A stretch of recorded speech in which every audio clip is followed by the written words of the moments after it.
into health things and being aware of fueling our body with the best. In that journey of discovering sourdough, I discovered that you need to also be aware of the quality of flour that you're using in it. All these flour companies that we're going to share you really are also ones that value too good quality nutrition. A lot of them have the date when it was milled. They share all about that they don't use chemicals on it. These flours might be a little bit more expensive than the ones you're going to find in the store, but the ones in the store are truly dead. If you're interested in trying, and even if you don't want to make sourdough, you can use these flours in your everyday cooking to make it a step up to be even healthier for your family. And we're not affiliate with any of these flour companies. We just have been using them for the past year, and we have just really enjoyed the quality and the flavor, and we've been learning which ones we like a lot and which ones we kind of don't use that much anymore. So that's also been kind of fun to experiment with. Yeah, and make sure to also down the link below, we are going to give you guys our sourdough starter cheat sheet with all the different ratios that we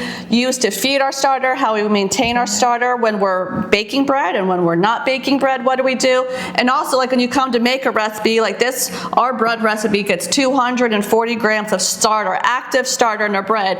So how do you get this much to make that? And so we share in that ratio. You can quickly see, oh, I need this much starter for my recipe. This is what I need to feed it and how long it'll sit out. It just makes life a little bit easier, especially for us, since we like to know what we're doing, don't have to think about it. And that's just who Michelle and I are. We like to use a scale. We'd like to know how many grams of water, how many grams of flour. We know there's a lot of people out there in the sourdough world that don't use a scale, and more power to you. Michelle and I are not there yet. Yeah. We also just like that. So this cheat sheet has just allowed us so much freedom that we don't have to worry or stress over like, oh, we want to try this recipe. Oh, how much does it? We just kind of know what to do and we just get going. Yeah, it's to make sourdough simple and easy for you to dive in. So make sure you check that out down below. And we wanted to try in some other more ancient grains, and besides just the basic whole wheat, which has been really fun to get back into having. And all of these my kids eat and love, and we do sprinkle in some of these other flours and other recipes, sourdough that we do make. So we're getting variety. I want to make sure my kids are getting a variety of different flours. We've learned that each of these grains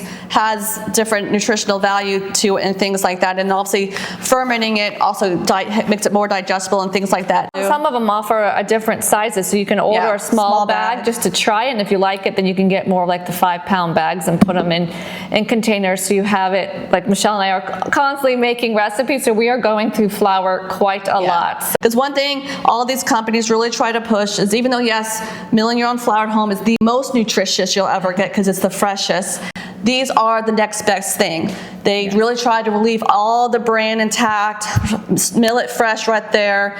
You know, not been sitting on the shelf for months like the ones in the store. Care for the grain that you're about to be consuming. And it really has made a huge difference in Lori and I's health. I feel better. I feel more satisfied when I eating these more nutrient grains, because I'm getting actual nutrition. Which I notice in my kids as well. Like they snack a lot less. When I offer some version of some type of bread something that's been made with some of these flours, they are definitely much more satisfied, and it sustains them a lot longer throughout the day. So I've been noticing that in my kids as well, as Michelle said, even for us, like we are so satisfied. So if you're interested, like I said, if you're not ready to do sourdough, try these flours out though in your own baking at home, and you'll just be amazed. Like we use it not just in bread, we use it in pancakes, muffins, and things like that. To us, it's worth the investment for your health right now, because again, you either pay for your health now, you pay for it later in a way. And so we feel it's worth getting better quality flours, because you snack a lot less and you're getting a lot more nutrition into your body.